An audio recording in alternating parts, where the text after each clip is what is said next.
Hey guys, what's going on? So in this video, we're going to talk about the game plan for next week, trading weekly options next week. We're going to highlight the strategy that is going to be most beneficial, that will give you the edge. And if you just focus on that strategy, guys, there is a 99.99% probability that you will triple or quadruple your count.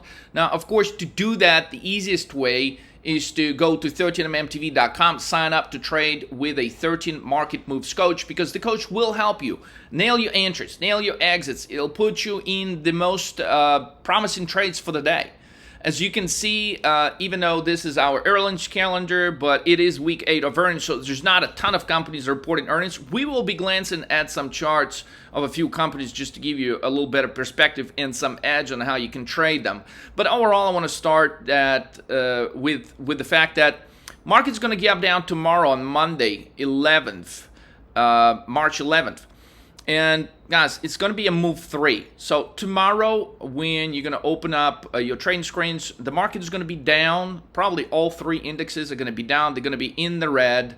And this is not going to be your ideal time for the entry on put side, okay?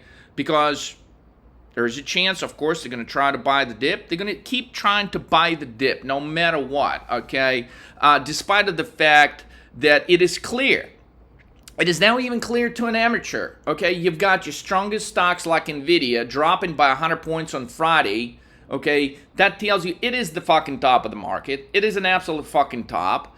But just understanding, okay, the market is done and it's going to go lower, okay, does not answer the specifics, okay? How do you make money when stocks drop? So we'll give you a little preview on how you could improve on shorting stocks, buying put options by the end of this video. So move 3, guys, is a move where basically you get a gap down, and for the rest of the day, the market makes bounces, drops, bounces, drops, but overall, basically, you're moving in a pattern where, okay, this is the gap down in the prior day, and markets basically is going to do this. Okay, now there's a few variations of that pattern, and one of the patterns is that you could get a bounce at the end of the day. One of the variations of a move 3 is after the initial gap down, you can get quite a bit of a bounce, and it's going to look like, hey, everything is fine. Hey, they bought the dip again. It looks like they're going to be driving the market higher, and this is the likeliest probability, right? So when the market's going to gap down tomorrow, it's going to be red. You're going to be, oh, fuck, Leo was right. I'm buying puts. So you're going to buy puts at like the worst possible point, because at that point, you're like, well, shit, hey, Leo makes sense. I mean, NVIDIA's dropping 100 points. When the fuck did that happen last time? Hey, we don't even remember when NVIDIA dropped 100 points last time, right? Because it never fucking happened. And the reason it never happened for NVIDIA, because it never traded, $900 to $1,000 to begin with. So, I mean, most of the people missed our memo when we were screaming for our lunch. Hey, buy NVIDIA at $120, $130. So nobody wanted to hear it now. Now everybody wants to buy it at $900, $1,000. Exactly the fucking point when we're buying puts on it. So puts on NVIDIA worked. SMCI puts, guys, they work like magic every Friday. There was a video posted on that. It's a Friday pattern, okay? But it's also important to understand that a lot of things they're going to be making this sort of formation. And if you want to really nail your anxious edges within this, because your emotions will fuck with you, okay, overall the market's going to be dropping. It's going to be overall moving lower, but there's going to be some doubts in you when the market's going to be pumping, okay? So it's understanding the move 2, 3, 6, and 11, which is basically out of the 13 market moves. Those are the 4 moves that will prevail, and if you just focus on those, okay, you will beat the market in 2024 exponentially.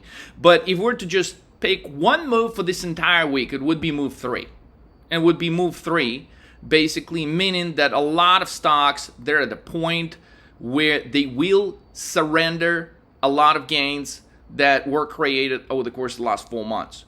And so for most of you, they're like, well, no, but we're in the bull market. But they're like, okay, fuck, who gives a shit? Okay, when was the last time you looked at some charts? So the charts are pointing to the fact that, I mean, the market is clearly overextended here. And sometimes a catalyst is required for the market to drop. But sometimes some of the greatest drops in the market history, they happen without a memo. They happen without a notice. They happen without a catalyst. They happen just as if it looked like we just had a bullish market, and then the next day just like everything falls apart. And while everyone is still looking for a reason, well, why is the market dropping? Like, the question to ask is, why didn't you buy puts the day before? Why didn't you buy a put position on Friday when it was obvious it was a fucking market top, and a continuation of a gap down Monday has a 90+% probability outcome, but yet you didn't buy puts? So that's the question you should be asking yourself. Well, not why the market is dropping, not why. I mean, sometimes asking why the market is dropping is the stupidest question you could be asking as a trader. Like, who gives a fuck? It's fucking dropping. You should be making money. A better question is, what did you miss on your entry? Why didn't you buy puts ahead of the drop? Right? Because buying puts when shit is dropping, a lot of times it's going to be late. But yet, that's what 99% of the traders are going to be doing. Market's going to get down tomorrow. You're going to be like, fuck, I'm buying puts. And it's like, as soon as you buy puts, market's going to reverse. It's going to go up.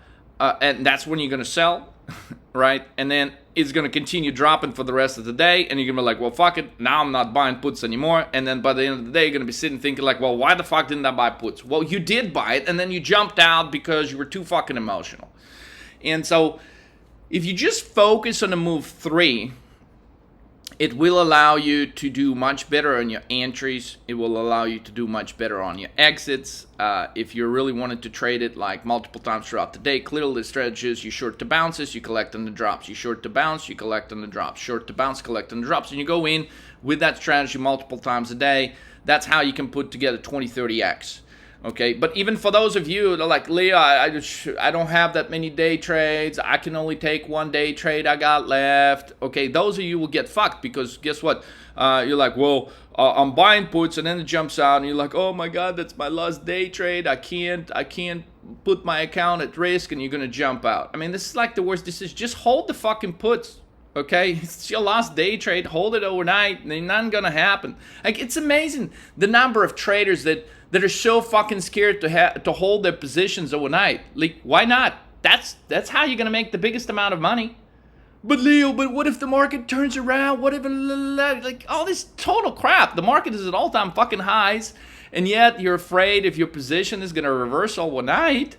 If you're afraid of the bounce, I mean, you should embrace the bounces. Bounces are your friends. Okay, those bounces are the reason why you can have 20, 30, 40x trades if you target those bounces. But so this is a good description of what's going to happen tomorrow. A lot of you will get fucking emotional. You're going to get into the trade at the worst possible moment. And the worst possible moment is when it's going to be apparent to you, well, sure, now the market is for sure going to drop. Now I'm safe to buy puts. And that's exactly the moment when the market bounces and you're going to jump the fuck out. Okay, so to avoid this, guys, the simple thing to do is you go and study the fuck out of 13 market moves. You go to 13mmtv.com. You invest in the 13 market move score so you understand the pattern. Like, this is just a rough breakdown of the pattern, but understanding some of the variations, right, is what's going to get you paid. But even with understanding 13 market moves, to sharpen your skills, to sharpen your saw, as far as entry and exit, trade with a 13 market moves coach. And I say it almost every video now, make sure you have your account set up. There shouldn't be any excuses like, but Lee, I only got one day trade left. How the fuck do you only have one day trade left? If you're trading, options on futures, you have unlimited trades. Even if your account is under 25K, you can take unlimited options trades. Do you know why? Because there is no FINRA regulations for trading options on futures. So there's no 25K PDT, there's none of that bullshit. And yet still somehow you guys are watching all these videos and you still have not taken 10 minutes to get your account set up correctly. So don't be blaming yourself when there's a move 3 tomorrow. And we've told you 100 times, set up your account so you can go in multiple times, in and out, in and out, in and out of the trade, and focus on trading the pattern. You can do it. It doesn't matter how much in your account. Okay, if you don't have 25K, you could still go take 30 trades tomorrow. But in instances, guys, you will miss some crazy opportunity just because you don't have your account set up correctly. So correct that first. Focus on trading the move 3. Understand what that pattern is. And it makes trading this week super, super simple and easy. But as far as individual stocks, we went and assigned the probability of the move, or the highest probability of the move. On Oracle, it's going to be a move 3. On Vail Results, 2 or 3. Dollar Tree, move 3. WSM, move 4. Dollar General, 3 or 4. DKS, Dick's Sporting Goods, 3. Canadian Solar, 3. Lennar, 3. Adobe, 3. Alta, 2, 3. BKE, 3. And JBL, 2. So, again, these numbers represent a pattern that has the highest probability of happening when these stocks report earnings.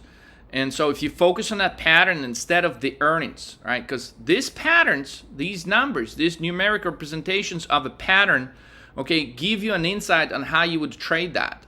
Okay, would you, like, these numbers actually give you an idea what should you be buying puts ahead of the earnings report, or should you not? Okay, but I had some good questions over the last couple of days. Some traders have been asking, well, Leah, how do I know if we're going to get an oversized move in something? And there's three things to consider, right? First, what you want to consider, if the stock's got any historic moves on the chart where it has moved in a way that could allow you to make a bunch of money. Meaning, like, you wouldn't necessarily trade a $10 stock that moves 50 cents at earnings. That's not going to make you any money on trading options, right? So let's just take an Oracle example here, and let's glance at that real quick. So chart of Oracle, okay, what do we have here? Well, it looks pretty ugly from the standpoint of, like, here's top 1, top 2, top 3. So the ideal setup would be for Oracle to maybe gap up to 117, 118, and then sell off, okay? If we just look from the gap down perspective, you got a gap down right here and a huge sell-off. So how big is this move, right? So the move is from 109, roughly 110, all the way down to 100. So historically, you can go see here that even though, for example, on March 8th, Oracle dropped $2, which represents 1.8% drop, it does have a history, not so distant history, because this drop right here was in October. In October, Oracle drops from 110 to 100, and that represents a 10% drop. Also, Oracle right here in December drops from what, 116, 115 area down to what, 100. So that's a 15% drop. Now, these are some of the biggest drops on the chart. What are some smaller ones? Okay, well, some smaller ones are right here. Okay, so this is a drop from like 112 to 109. So it's like a 3% drop. But another question to ask, okay, we can get a move in Oracle anywhere from 3% to 15% based on, like, recent history of the chart. And the second question to ask yourself here, okay, if it drops on day 1, what normally happens next? So there are instances, right, where you could just see it drops on day 1, and it drops on day 2, and then it drops on day 3, and then it drops on day 4, and then it drops on day 5. So from the standpoint of, like, maximizing your options trade, what would you do, understanding that, hold on, once it drops, okay, it has a probability of moving lower for a number of days. Okay, so how many instances? Now, this is just the recent chart. I'm just using this as a idea for how you guys can go, and within minutes you could see, hey, if this trade worth taking or not, right? But you can clearly go further out, get more instances of when Oracle moved maybe above 15%, or where something happened and didn't move at all, because these things matter. So the context is also, if you're, let's say you're highly bullish in Oracle for whatever fucking reason that is, well, how much did it move higher, right? So let's take a look at Oracle here. So here's a streak of good luck on Oracle where it just drops, and then finally it's at that 100 level, right? And what happens next? Well, it just goes 1, 2, 3, 4, 5, 6 days higher. And basically an average move on those 2-3%, 2-3%. Okay, here's some white candles, which would be green, right? So $2-3, $2-3. So what do we know about in recent history in Oracle? That on days when Oracle moves higher on a single trading session, so that information would be important for you from like, if you're a day trader. Leo, I'm so afraid to keep my positions overnight because I'm afraid of making a lot of money. For those of you fuckers, okay, or here's something, okay.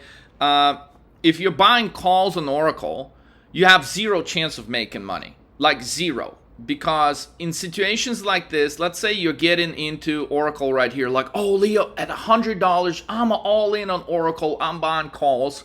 And let's say you're a day trader. Well, what happens on day one? On day one, after it hits a level of 100, it goes up by like $1.50. How much money are you going to make on that? Nothing. You're not going to make shit. Okay? So the only way you would have made any kind of money on Oracle on calls, if you would have bought it here, if you would have nailed your entry when it was still dropping, number one, right?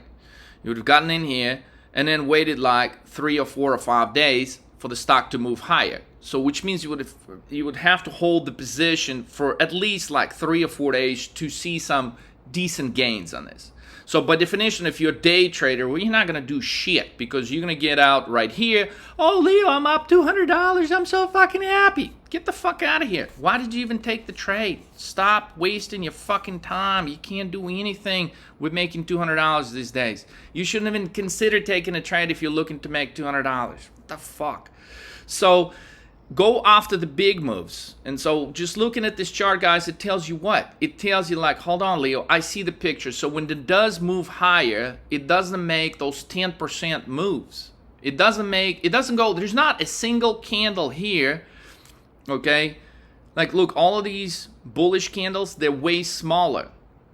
So okay, the key about trading directional options is this, okay? You lose money if stock goes nowhere, if stock is moving slow because options get hit with a decay, right? So you don't want situations like this where like, okay, so for these 2 days, for example, here, Oracle is just, it's moving higher. Yeah, it does. But guess what? You're fucking losing money on your call options here. Why? Well, because it's only moving higher by like $1.80. Is that like, this is total crap. This is the worst thing you want to happen when you're trading directional options. It's just, yeah, it's bullish, but bullish doesn't put any fucking money in your pocket, okay?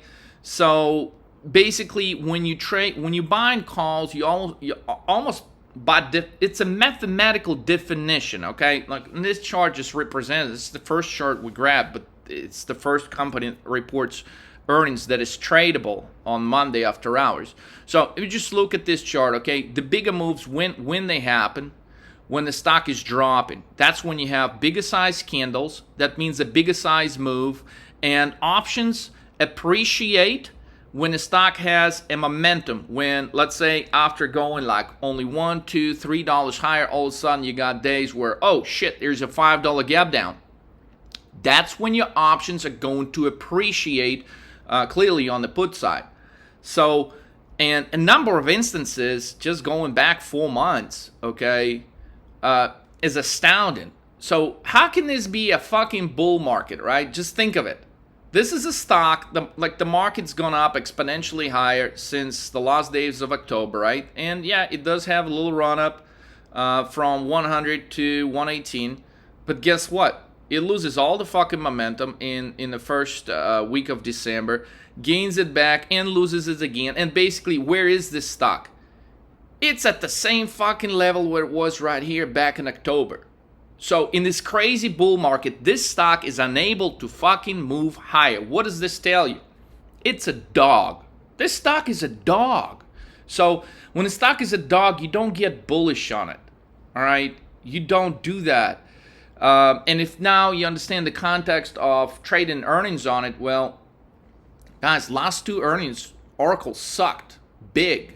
Okay, and so real quick, a side note to help you understand the way Wall Street functions. Okay, a good company has one bad earnings report, it's fine. Wall Street could be forgiven.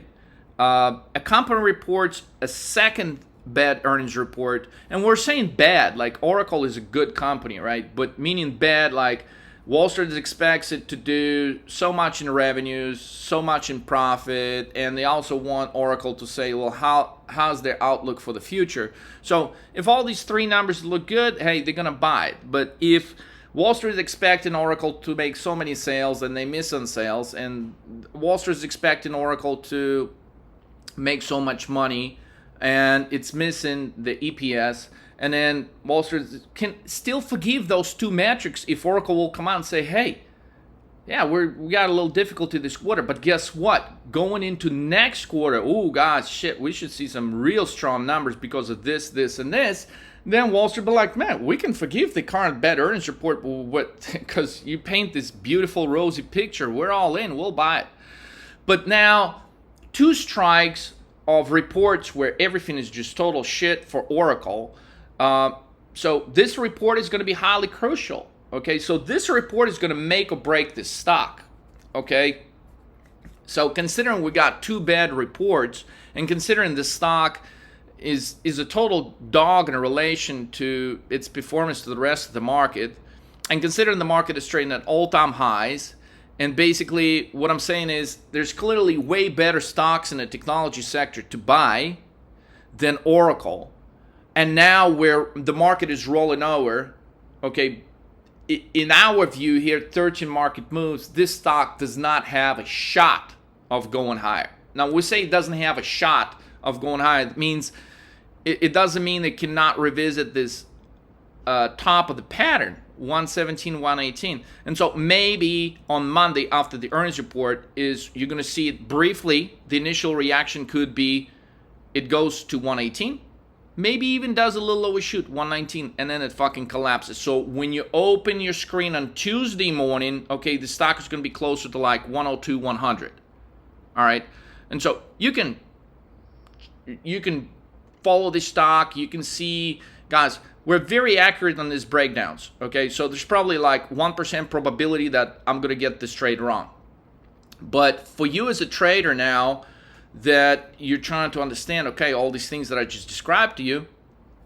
Another thing to consider is, well, overall, right, you got, since we started talking about the levels, right, so it's important to understand because the next thing you really need to do is to pick out a strike that's going to pay you, right? So basically, you got a level here of 118, possibly a little over 118, right, maybe 119. Slightly above that and go there.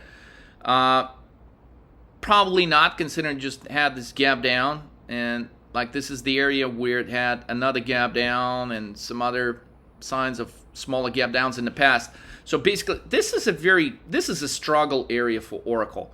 So let's say you've made up your mind, okay, fuck it, Leo, I'm gonna short it. All right, it makes sense what you're saying. So the next thing you need to do is like, okay, what strike price do I buy? And so considering Oracle has traveled down to 100 level twice, and that's the level out of which it bounced strongly, it bounced each time, so you would need to pick a strike. So reasonably speaking, okay, there's overwhelming evidence that on this chart itself that Oracle is going to drop. How low would it drop will determine which strike you should get. So clearly observing this level of 100, this could be the first area of support, and for that reason you should not be buying a strike price of less than 100. Okay, as a matter of fact, to make money with options, okay, your strike price should be higher than your target price. So let's say in the best outcome, if you're short seller and you're trying to make money on Oracle stock drop, okay, your base case should be, okay, it's going to touch 100. Okay, and it has a history of doing that in basically one shot. So, and considering this is the third earnings report, if it's going to miss on anything in the third earnings report, okay, Wall Street will not be forgiven. It's going to be 3 strikes and you're out. So under these circumstances, there is a chance it can even break 100. So it could go to 90. It could go to 95. But considering that in recent history it has not made a move of over 15% or 10%, let's just stick with that and not select your strike price to exceed a 10 or 15% drop. Now, clearly, on Monday, I mean, it could sell off a couple more dollars. It could go up a couple more dollars ahead of the earnings report. So, assuming it's going into the earnings report around here, 112, 113 area, it would be reasonable to expect that it could drop to 100. But unless there's some absolutely horrible, it's probably gonna stall out at 100 before it could drop further. So, understanding that, what strike should you select? Well, anything above 100.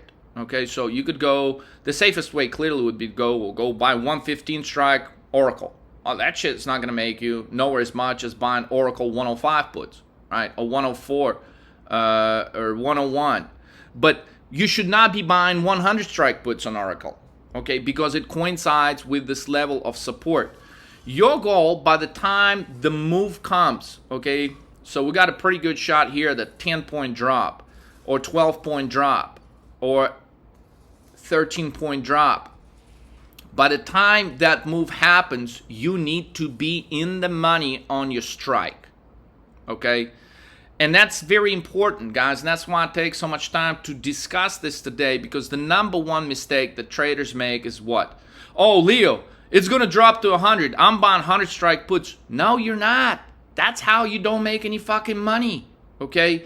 Because you based on your calculations, okay, when you think that whatever stock, let's say it's another stock, not Oracle, let's say it trades at 120, you think it's going to drop to 100, you should not be buying a 100 strike put on it, because that's where the level of support is. Hypothetical level of support based on recent history on the charts. That's where the level of support. Your strike price should not coincide with the level of support. Now, if you have strong calculations to believe that Oracle or whatever you're trading is going to break way the fuck below 100, which again, there is a probability of that happening. It's just not a high probability, because we don't have an instance where Oracle drops down 20% in one day. But could it happen? It could happen, because it is the third report, and if Oracle is going to fail 3 times in a row, Wall Street is going to fucking punish it brutally. So what is the verdict? Well, the verdict is you could split your strikes. Okay, you could buy, let's say, 10 contracts of 115 strike, 10 contracts of 110 strike, 10 contracts of 105 strike. So if the drop is less than expected, let's say it drops to 104, okay, the 105 strike is not going to make that much, but these strikes will make, the higher strikes will make money. But if you get a drop indeed to 100, all 3 of those strikes will make money, but the 105 strike is going to make the most money, okay? But the idea is, by the time the drop comes, and let's say it does drop to 100 level, okay, all the puts that you're buying, you should be, by the time your target price, the price that you think the stock will drop to, okay, your put option should be above that price.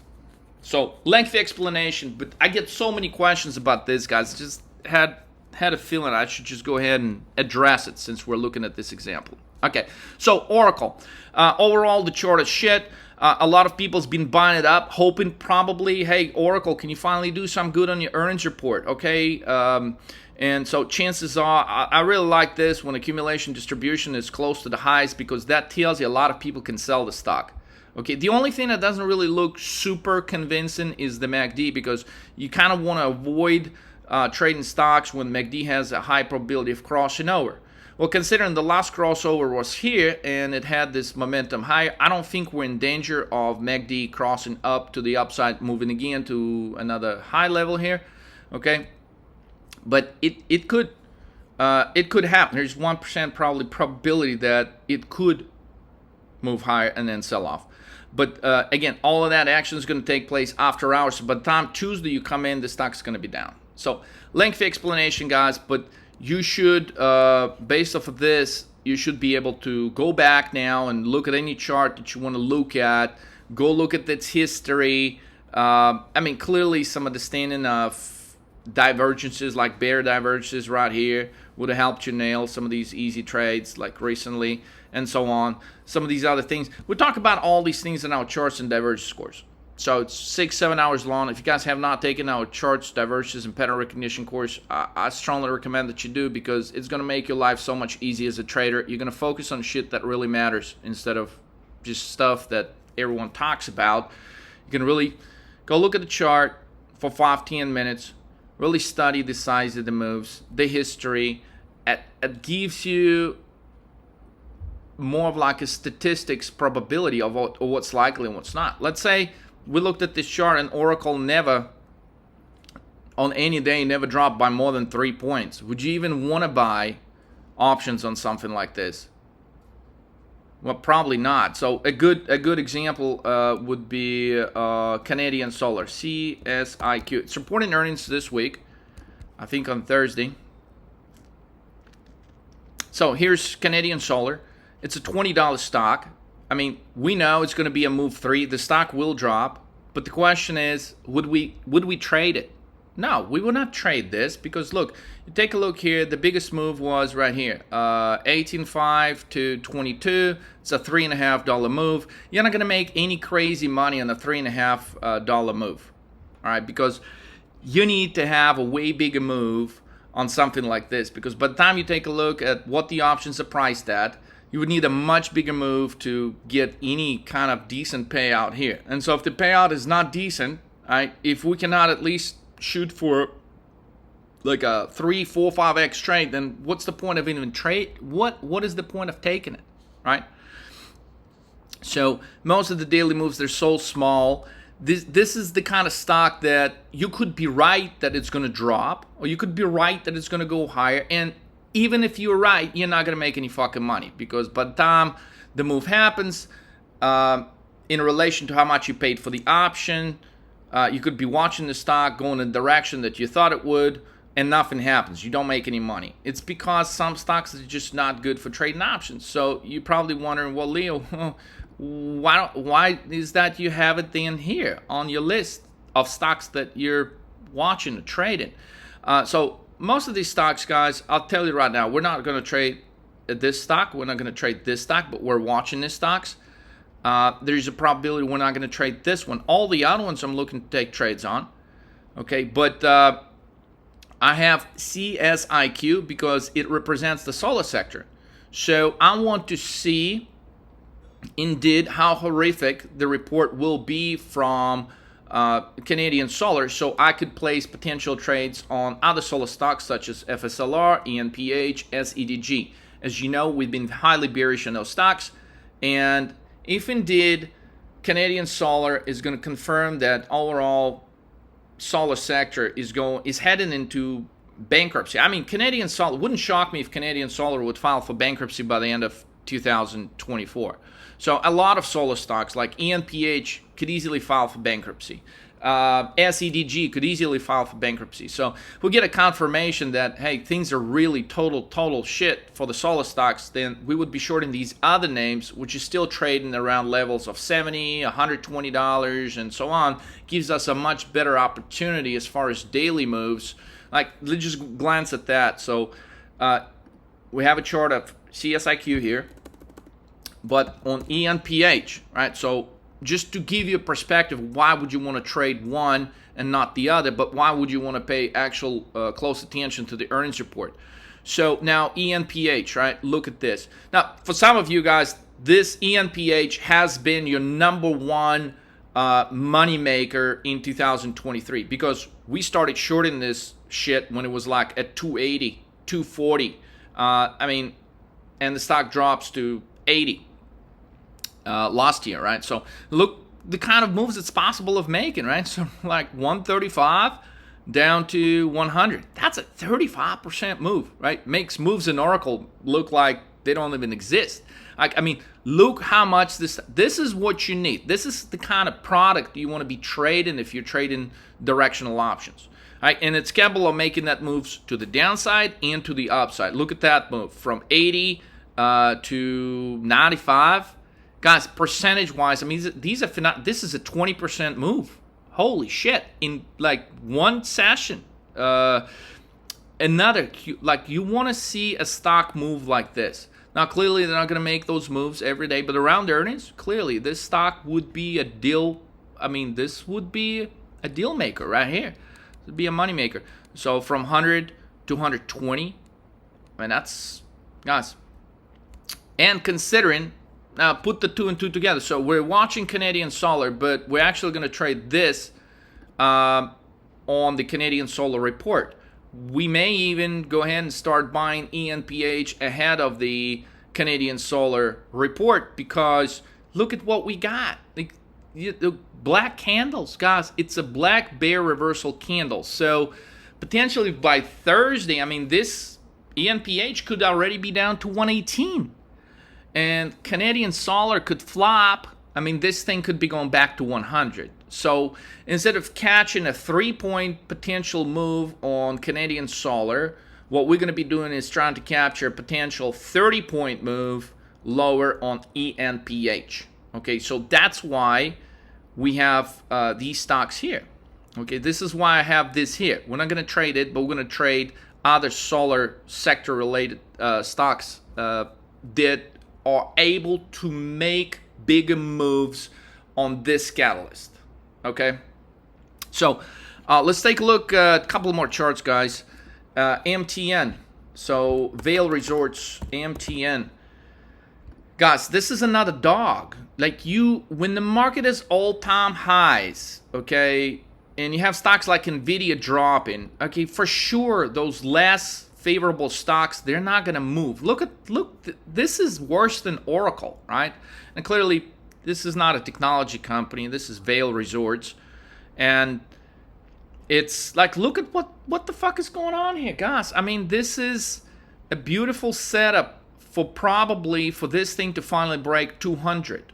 So there's an elevated probability that this thing, I mean, while the rest of the stocks in the market moves higher, this thing cannot do anything to break out. It cannot do absolutely anything to break above 235. So what do? And by the way, this level is matched really nicely with this level when the major sell-off happened on elevated volume, right? So the way you basically trade this is, if it remotely bounces to 240, you short that level, because then you got a high probability of reversal back to the 205.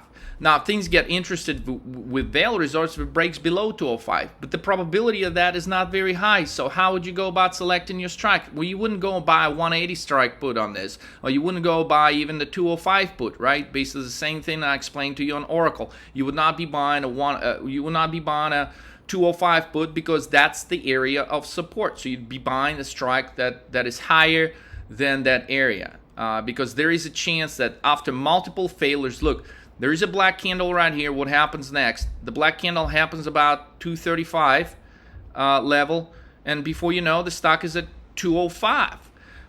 We're getting a much bigger reversal candle at the same level now. It's at 235.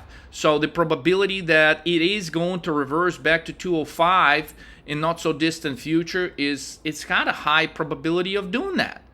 Okay, not saying in one shot, because yes, this stock historically is capable of making moves. Look, it's at 237 here, and then the next day, within one trading session, it's at 215.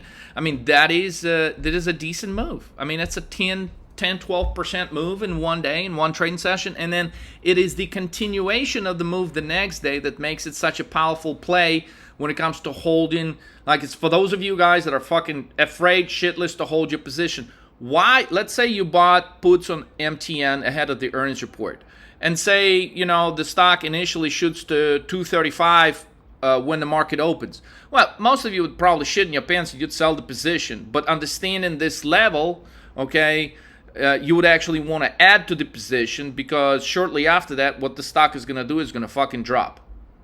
So very important stuff.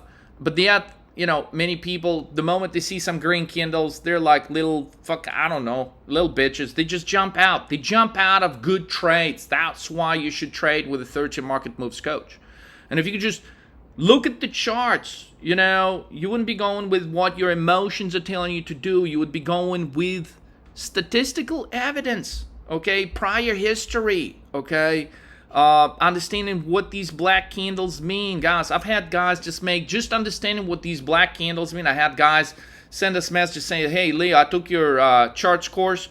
I understood what black candles are since then. And I mean, these are people that took our course like 3-4 years ago. We're getting messages now saying, Leo, I mean, I made over $2 million just by understanding these black candles.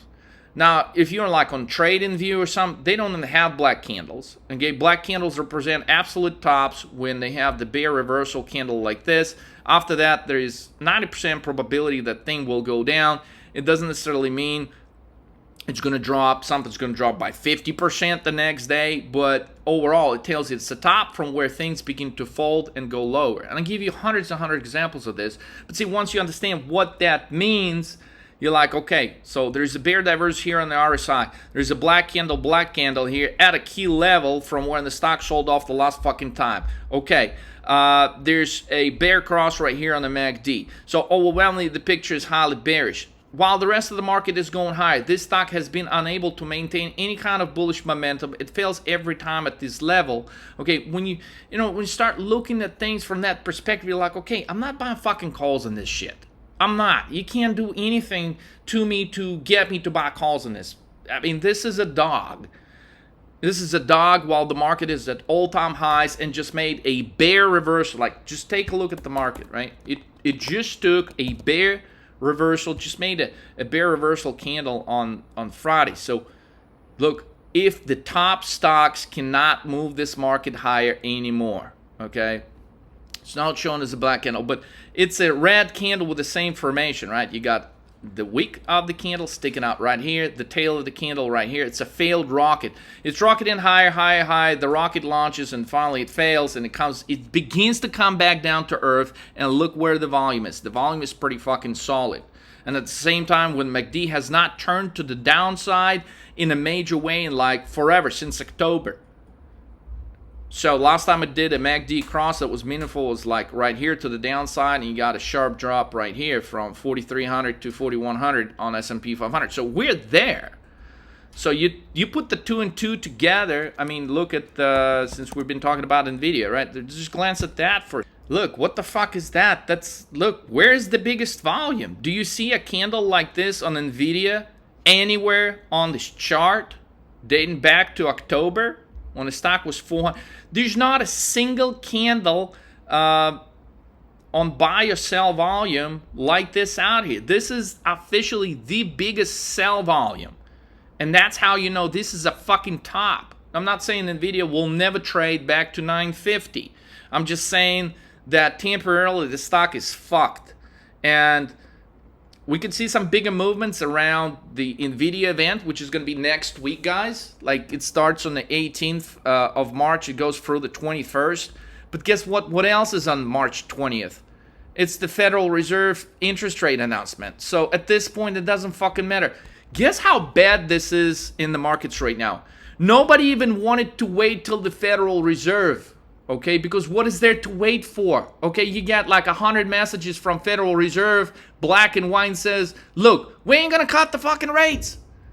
We ain't gonna cut the fucking rates. So NVIDIA event, the greatest AI event in the history of fucking AI, coincides with the same time the Fed is gonna announce basically something that market ignores for like months in a row. So that shit's going to finally happen. NVIDIA event ain't going to be able to do shit. The only thing to keep an eye on, if NVIDIA bounces, what do? You short it because there's going to be a move to an NVIDIA around the event. I'll post a closer video when it comes down to it, closer to that timeline. But, guys, this tells you a lot of what the fuck happens in the market. The NVIDIA, I mean, if you think they can't buy NVIDIA, do you think they're going to buy? Like, nobody's going to be buying this crap. They're not even going to be buying NVIDIA. You think they're going to be buying this? There's zero chance. There's fucking zero chance anybody will be buying this dog. Okay, Leo, okay, but what about Adobe? That's a good stock, isn't it? Guys, Adobe could be one of the greatest trades, but it also comes down to your entries, your exits, and more importantly, there's one aspect that at times you are not able to control, and that is the price of options. So when you're looking at, okay, should you be taking a trade or not only should you be doing everything I've shown you in this video, but there's like 100 other things, honestly. But one of the most of those things is to estimate, okay, based on the expected market move, okay, which, guys, you can easily derive that from an option chain. Does it make sense to take the trade or not? And so, okay, I'll give you this one quick thing because I think it's important. Anybody that's trading, that's looking to put a trade on weekly options, you guys should at least understand how to calculate the expected move. So, guys, right here on Adobe, whether you take this trade or not, and when you take this trade depends on, okay, when you're buying the options a day or the same day when the earnings report is going to come out Thursday, okay, how much are these options going for? And if you were to nail the size of the drop, okay, how much money would that pay you? Okay, those are all critical things to understand. Okay, well, do you take this trade or not? So, like, for example, PANW. All right, I mean, these are just some recent earnings report that we've taken some killer trades on. All right, so PANW, we went puts on PANW before this shit happens. What is this, Leo? That's a 110-point drop. That happens overnight. So, like, what was the probability of that? We thought it could hit 290. Okay, well, the stock drops all the way down to 260. But this is the kind of move you'd want to own puts on. This is a move 3, guys. This is how a critical move 3 looks. PNW. Snow. And in each case, I'll show you exactly how we knew whether we should go and take these trades or not. Just bear with me for a minute. So Snow, same thing. It's a move 3, right? It's a drop, it's a bounce, and then overall the stock ends up way the fuck down. Middle finger action right here. Look, the strongest volume everywhere on the candle. What happens after you see the strongest volume in the candle? Well, the price action just keeps collapsing. Since we bought puts on Snow, it can't catch a break. It goes down every fucking day now for 1, 2, 3, 4, 5, 6, 7 days, whatever, guys. This is huge, but let me show you where to look up the expected move. Okay, guys, so we've pulled up an option chain for Adobe, and now you got all your pricing and options right here. But right next to the Adobe ticker, if you just look to the right, okay, you're going to see this plus minus 43. That's what the market is pricing. The market is pricing a move of plus minus $43.27. So when you're looking at the options chain, okay, so your 550 strike puts are worth 21, or they're not worth, that's what it would take for you to buy them. So you'd probably pay around $22 for them. So the bid is $21.65, the ask is $22.25. So it cost you one contract would cost you about $2,200, okay? So you're expecting the stock to drop, let's say, by 50 bucks. So you wouldn't be buying again. You would not be buying the 500 strike puts, which are going for $4.50, $5, because if indeed Adobe was to drop to that level, you wouldn't be making any money, because by the time the options take depreciation, this, that, okay? I mean, at the most, at the very best case, these puts could double. But let's just say that your target is 500, and in that case it would make sense to buy 550 strike puts. In that case it would make sense to buy 530 strike puts, because if the price drops to 500, then your 530 strike puts, they would do what? They would be worth $30. The intrinsic value is very simple to figure out. You take 530, subtract your target price, which is 500. So basically you would go from this contract being sold for $13. If Adobe drops to 500, these contracts would be worth 30 bucks. So in this case, be almost a 3x, nothing to brag about. Now, if you bought the 550 strike put, you would pay $2,200 roughly for it, and you'd be able to sell it for 50 bucks, which is 550 less 500. The intrinsic value would be, 50 bucks or 5,000 a contract. So you'd be buying a contract for $2,200, you'd be selling it back to 5,000. Bullshit. It's not even worth a fucking trade. Do you see what I'm saying? Like, it's not.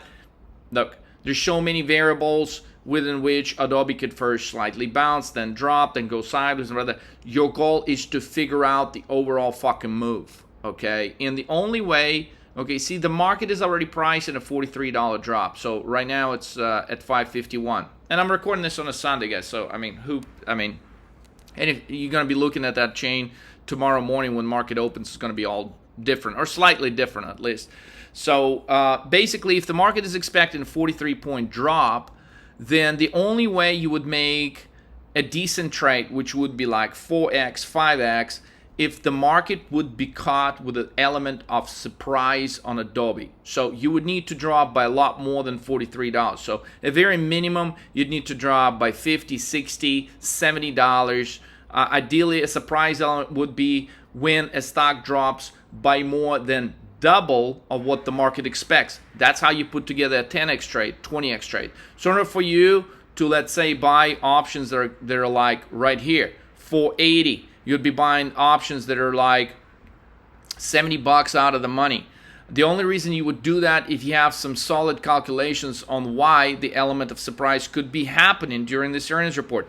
Why do you think that shares would drop? If we're buying 480 strike puts, okay, we have a reason to believe that maybe Adobe shares could drop by 100 points. Maybe they could drop by 80 points, okay? Double of what this number is the number that would actually get paid. Anything within that range, so say Adobe drops from 550 to 510, okay? That doesn't make it very, that doesn't make you very much, because 550 less 510, okay, they're going to be worth $40. You're taking $22. I mean, you're going to make a little bit of money, very little. I mean, you're not even going to double the money. I mean, here at 13 Market Moves, we're not even taking trades that don't have a potential to go 2x, guys. I mean, this is not even a fucking trade, because there's so many variables that could be happening. Do not target trades on options that can simply double. Okay, that's not a winning strategy. So, because while you're trying to get some of these trades that are going to double, you're going to have trades that will lose money. Okay, you're not going to be able to get every option trade perfectly. So, if by definition you're not making on some trades like 5x, you're not going to make money as an options trader. You got to have some trades that will make 5x plus in order for you to profit on weekly options. Okay, guys, so we've pulled up an option chain for Adobe. And now you got all your pricing and options right here.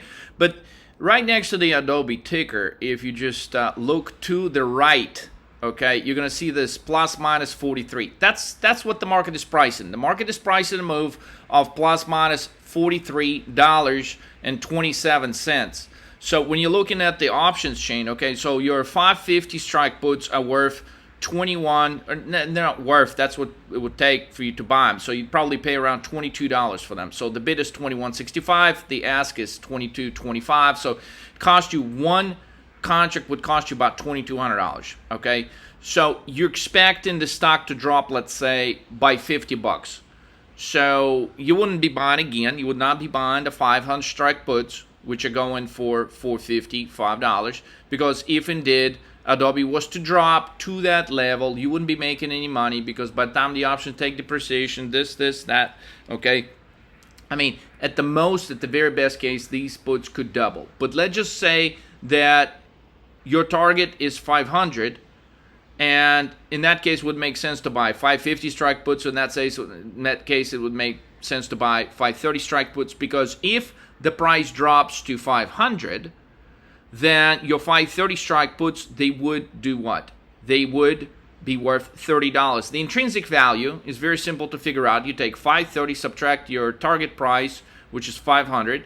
So basically you would go from this contract being sold for $13.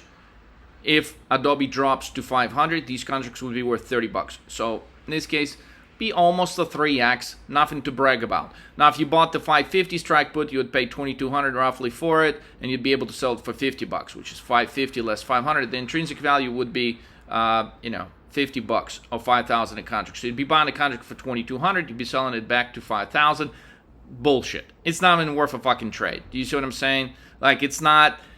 Look, there's so many variables within which Adobe could first slightly bounce, then drop, then go sideways, and rather. Your goal is to figure out the overall fucking move, okay? And the only way, okay, see, the market is already priced at a $43 drop. So right now it's at $551. And I'm recording this on a Sunday, guys. So, and if you're going to be looking at that chain tomorrow morning when market opens, it's going to be all different, or slightly different at least. So basically, if the market is expecting a 43-point drop, then the only way you would make a decent trade, which would be like 4x, 5x, if the market would be caught with an element of surprise on Adobe. So you would need to drop by a lot more than $43. So at very minimum, you'd need to drop by $50, $60, $70. Ideally, a surprise element would be when a stock drops by more than double of what the market expects. That's how you put together a 10x trade, 20x trade. So in order for you to, let's say, buy options that are like right here, 480, you'd be buying options that are like $70 out of the money. The only reason you would do that if you have some solid calculations on why the element of surprise could be happening during this earnings report. Why do you think that shares would drop? If we're buying 480 strike puts, okay, we have a reason to believe that maybe Adobe shares could drop by 100 points. Maybe they could drop by 80 points, okay? Double of what this number is the number that would actually get paid. Anything within that range, so say Adobe drops from 550 to 510, okay? That doesn't make it very, that doesn't make you very much, because 550 less 510, okay, they're going to be worth $40. You're taking $22. I mean, you're going to make a little bit of money, very little. I mean, you're not even going to double the money. I mean, here at 13 Market Moves, we're not even taking trades that don't have a potential to go 2x, guys. I mean, this is not even a fucking trade, because there's so many variables that could be happening. Do not target trades on options that can simply double. Okay, that's not a winning strategy. So, because while you're trying to get some of these trades that are going to double, you're going to have trades that will lose money. Okay, you're not going to be able to get every option trade perfectly. So, if by definition you're not making on some trades like 5x, you're not going to make money as an options trader. You got to have some trades that will make 5x plus in order for you to profit on weekly options. So, the way we're able to nail the trade on PNW, for example, the expected move was only like $23, and then the stock the next day drops by 110. So we looked at the chart, we looked at statistical probabilities, we looked at everything I've shown you guys in this video, plus a few other small things that we describe in the courses, and basically we're able to calculate, hey, for whatever reason, the market estimate on a $23 drop on PNW is very, very conservative. So we went and we split the strikes and bought some out of the money strikes. So in this case, we cannot say that this is a conservative estimate on Adobe. Now, we're going to glance at the history of Adobe and so on, but I just want you to understand how you can actually make a 75x trade.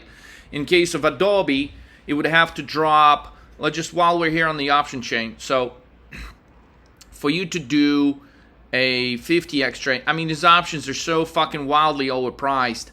I mean, for you to do a 75x trade on Adobe, it would almost have to drop like by $150, okay, based off what these options are going for right now. So let's say you buy 450 strike for 50 cents. The bid is 28, the ask is 1. So let's say you're buying a 450 strike at 50 cents, okay? I mean, this thing would need to go to $425. So it'll be a 125 point drop for you to make 75x. Okay, and basically, guys, it's like, what the hell? That would be 3 times the drop that the market expects. I mean, in order for that to happen, Adobe would need to really, I mean, I don't know what they would need to say on the earnings call for this kind of sort of move to happen. I mean, it would actually be absolutely just fucking obnoxious what they would have to say. So very rarely would you go and bet on the fact that the stock could drop by that much when the market expectation is $43. You would very rarely go bet that it can drop by $125. Could Adobe drop 80? Could it be double of this? Yes, there is a chance, but let's go and review the charts. So in case of snow, remember I gave you the snow example. The market was pricing a $28 drop. We ended up getting a 55-point drop, so it was double. Okay, that's how you would have also able to get like a colossal trade on that. It wasn't a 75x, okay, because again, those situations are going to be rare. We've got a crazy move on PNW that was 5 times. It was 4.5 times the amount of expected move. Now, those situations are very, very rare. Okay, and I just illustrated you how crazy it would be. I mean, this would have to drop $130, $125 for you to catch the same type of trade. So let's go look at the charts and see. But before we go there, I just want to mention this, that most of the cases, okay, say this number could be a conservative number. This number could be also an aggressive number, right? Sometimes you could have the opposite of a situation. The market could be expecting a 43% move, and what you're going to have is a situation where after hours the stock is just zigzagging everywhere. Okay, it's up by $40, it drops 40, it's up another 20, it drops 30, and by the time sometimes you would come the next day, it ends up opening right about where it was the day before. So up, down after hours, but it opens roughly where it was. So that's a situation where you would totally lose money in directional options, and that is why it would make sense to actually wait till the earnings report is out. Okay, now in this type of market condition we got right now, it's a move 3. It's a solid move 3. Okay, which means Adobe has the highest probability of a gap down after the earnings report. What you don't have information on, which you could give them more information on that as the week progresses. Adobe does not report its earnings till Thursday. So one of the things you could be doing is paying close attention to the option chain as the number of contracts that are traded are changing. So right now you only got an active strike. You got 3 active strikes in Adobe at 540, 560, and 570 strike. Okay, you have very little action, have very few people, almost nobody's buying, way out of the money puts on this. 450 strike, 470, 500. Not even a whole lot of people believe or price in a drop in Adobe at this point by more than 50 points. That's why, look, there's only like 300 contracts traded on that on Friday. Sometimes people like to look at this open interest. It don't mean a damn thing, okay? What you really want to be paying close attention is not the open interest, but you want to be paying attention to the volume the few days prior to the stock actually going to the earnings report, and particularly pay very close attention to the day of the earnings report, because there are instances where there's going to be a big giveaway where someone's just going to be accumulated too many contracts over a couple of strike prices and is going to be exceeding the volume of any other strikes on calls or puts or anything. That's the kind of moment you want to be paying close attention to as the option chain evolves. So with that said, let's glance at the Adobe chart real quick, but just understand that this is how you pull up your expected move. Okay, guys, clearly the chart is very bearish and Adobe will drop. But one of the things to clearly jump at you when you're looking at this is it's already down from a multi-top formation around 640, 630 level, and it's down from there like 80, 90 points. This is not ideal when you're trying to short a stock. So ideally you want to wait for a bounce. But considering we're on the verge of a flash crash, considering that technology stocks are going to continue to sell off, there's a good chance that it's going to go into the earnings report at a level of 510, 520, maybe even a little bit lower. And at that point, it would not make sense because options are really going to be overpriced. They're already overpriced right now. They're going to be even more overpriced at that point. So you are not going to put together a 10 or 20x trade on this unless this thing is going to fall out by 150 points, which the probability of that happening is not going to be very likely.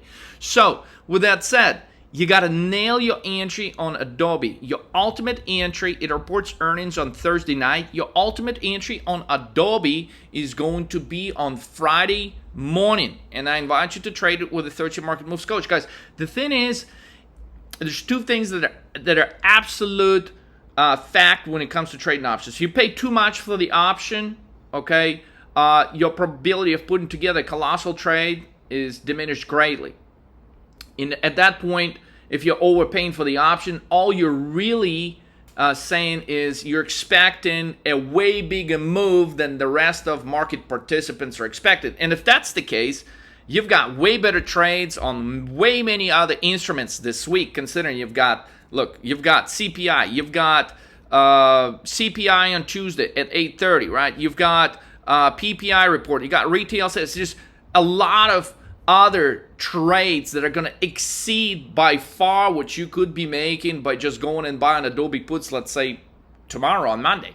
So you can be 10x on other trades before you would even trade Adobe. So Adobe is Thursday night, Alta is Thursday night. I mean, some of the easiest setups, considering the pricing on the options, would be to wait till Friday. And by Friday, yeah, they could drop, but you're going to get a much better answer. You're going to be paying for your options for a lot less, and therefore you can do so much more as far as the return side on the options for you to just wait to trade them till Friday. So with that said, guys, I'll probably be, look, there's 4 days, right? There's Monday, Tuesday, Wednesday, Thursday before these stocks, the big ticket names, are even going to be reporting. So there's a lot of things that could change. There's a lot of monitoring we'll do here at 13 Market Moves as far as the sequence and how it evolves going into the earnings report, as far as volume, as far as a lot of divergence characteristics we're paying attention to. A lot of these signs that could give us an edge on trading them. But there's 4 more days. And 4 more days, guys, with weekly options, it's a lifetime. There's a whole lot of other trades that are happening. So some of the killer trades are going to be Tuesday morning around 8:30, Thursday morning around 8:30, and clearly, if you don't know how to trade options before market opens, you need to give us a call right now here at 13 Market Moves. Go to 13mmtv.com. Take all of our courses. Sign up to trade with the coach, guys. This is going to be a colossal week of trading. I don't want you to miss any 10x, 20, 30x, possibly even 50x opportunities. The probability of a flash crash, guys, is highly, highly elevated right now. The fact that stocks like Adobe are selling off way ahead of the earnings report, the fact that they're selling off NVIDIA way ahead of the event next week and way ahead of the Federal Reserve decision next week, okay, it's putting S&P 500 and all the indexes in major danger zone, and that danger zone also coincides with a very dangerous zone on the VIX. So beware of this flash crash. Understand it could be lightning fast like May 6, 2010. It could happen at any given moment, and the only way to capture that flash crash is to position yourself with puts ahead. Not when they're going to be talking about it in the news, but before everyone will be talking about it. So trade this crazy flash crash. It will be happening. Trade it with a 13 Market Moves coach, guys. Get yourself an edge. Get this time ahead of all the other traders that are only going to be catching this trade when finally everyone just wakes the fuck up and realize, oh shit, it's a crash. By that point, it's going to be too late. By that point, just like I showed you on Adobe options chain, the options are going to be way fucking overpriced. You need to be pulling the trigger tonight when the futures open at 6 p.m. Sunday night, March 10th. Get ahead of the crowd. That's how you're able to buy puts at a much better level than the rest of the market participants will be buying them when the shit is going to be crashing at some point this week. Again, go to 13mmtv.com, click the big orange button. I believe it says 10x your account. 10x your account in 10 trading days. If you're up for that challenge, sign up right now. Let's roll.